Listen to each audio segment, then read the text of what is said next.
सरकार जनता के प्रति उदासीन। शेख हसीना ने इस हमले की निंदा की है और सीधे सीधे कहा कि ये फायदे के लिए सत्ता पर कब्जा किया है, अलोकतांत्रिक सरकार है, जनता के प्रति उदासीन। और ये रवैया मोहम्मद यूनुस का पहली बार नजर नहीं आया है। मोहम्मद यूनुस तो चाहते हैं, शेख हसीना के प्रत्यर्पण चाहते हैं, शेख हसीना को फांसी पर चढ़ाना चाहते हैं। वहां के कट्टरपंथी बार बार कह रहे हैं कि शेख हसीना को देश वापस लाओ, फांसी पर चढ़ाओ। कई मुकदमे लाद दिए गए लेकिन कुछ भी नहीं हो पाया। तो अब ये बुलडोजर देखिए, ये नफरत है, ये हिंसा नफरत है दरअसल शेख हसीना के खिलाफ, शेख मुजीबुर रहमान के खिलाफ, क्योंकि कट्टरपंथी और जमातियों को पता है कि वो कुछ नहीं कर पाएंगे। वो इस तरह की हिंसा का सहारा लेकर सिर्फ खौफ और दहशत का माहौल बनाए रखना चाहते हैं। और इस तरह की तस्वीर से बांग्लादेश में मोहम्मद यूनुस अपनी जड़ें मजबूत नहीं और कमजोर कर रहे हैं। दो मेहमान हमारे साथ जुड़े हुए हैं। शुएब चौधरी बांग्लादेशी पत्रकार है और कर्नल संजीत सिरोही साहब हैं, विदेश मामलों के जानकार। शुएब चौधरी जी, सबसे पहले आपके पास आऊंगा। क्या मोहम्मद यूनुस इतने डर गए हैं कि अब इस तरह की हिंसा का सहारा ले रहे हैं? धन्यवाद सुमित जी। जैसे आप कह रहे थे, कल शाम से ये चीज हुआ शुरू हुआ और कल रात में खुलना में जो शेख मुजीबुर रहमान साहब की जो छोटे भाई हैं, जिनको भी वो 75 की 15 अगस्त को कत्ल किया, उनके जो मकान है खुलना सिटी में, उसको भी ऐसे डेमोलिश कर दिया।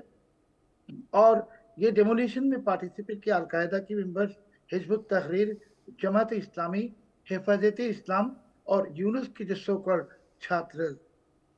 और उन्होंने कल रात और एक ऐलान की कि अगर भारत मंगलवार तक, ट्यूसडे तक शेख हसीना को प्रत्यार्पण नहीं करेगा, तो ये कहता है उनकी भाषा में कि वो भारतीय हाई कमीशन जो ढाका है उसको भी ऐसे ही हालत करेंगे। वो कहा कि वो लोग इन दियर लैंग्वेज, तो भारतीय हाई कमीशन में भी ऐसे बुलडोजर चलाएगा ट्यूसडे में। अभी ढाका का या बांग्लादेश का जो सिचुएशन है कि पूरे देश में कल रात सुमित भाई, सिर्फ ये बंगबंधु का बिल्डिंग या उनके फैमिली मेंबर्स या अवामी लीग लीडर्स का बिल्डिंग अटैक हुआ, ऐसा ही नहीं, कुमिल्ला में कल कहीं हिंदू फैमिली के ऊपर अटैक हुआ और हिंदू हिंदू माँ बहनों को एब्डक्शन भी हुआ कल रात को। सो ये एक बहुत ही के गजब तरीके की सिचुएशन आप कह रहे सामने हैं का। कि और हिंदुओं पर भी अटैक हुआ, न सिर्फ शेख मुजीबुर जी रहमान जी, के आवास पर तोड़फोड़, बल्कि वहां हिंदुओं पर भी अटैक हुआ है। कल रात मंगल कल कोमिल्ला में। और अच्छा। सबसे बड़ी बात है कि पाकिस्तान ने, पाकिस्तान डिफेंस एक साइट है, वहां से ये बधाई दी। उसके भाषा में वो कह रहे हैं कि शेख मुजीब गद्दार है और उन्होंने कहा कि गद्दार की आखिरी निशाना हमने मिटा दिया। और वो लोग कह रहे हैं कि आज, कल की बात कर रहा हूं मैं, कि जो पाकिस्तान और जो आईएसआई के जो लोग हैं बांग्लादेश में ब्रांडेड, और जो Hizb ut Tahrir, Hifazat Islam, Al Qaeda, Islamic State and Yunus के जो चमचो, वो कह रहे थे कल उनके लिए ईद है। और उन्होंने कहा कि आज, अभी मैं आपको 10 मिनट आगे की एक खबर दे रहा हूँ, उन्होंने कहा कि ये भांग जो तोड़फोड़ शुरू हुआ, इनके भाषा में कह रहा है कि ये आंदोलन है। और आज जी या कल ये लोग बंगबंधु का जो एंसेस्ट्रल होम है, जहाँ उनकी कब्र भी है जी। गोपालगंज में, वो भी अटैक होगा आज आप रात आप या कल आप रात। आप ये ब्रेकिंग न्यूज दे रहे हैं कि अभी ये अटैक का सिलसिला रुकेगा नहीं है। अब उनके जो पैतृक आवास है गोपालगंज, वहां पर भी अटैक होगा। यानी ये पूरी जी प्लानिंग है कि एक एक निशान को मिटा दिया जाए। कर्नल साहब, ये नफरत की आग जो है, मोहम्मद यूनुस या कट्टरपंथियों को, मुझे लगता है कि इस आग में वो खुद जल जाएंगे। सुमित जी, आप बिल्कुल ठीक कह रहे हैं, लेकिन मेरे को समझ में नहीं आ रहा कि जो बात आपको और मेरे को समझ में आ रही है उनको क्यों नहीं समझ में आ रही।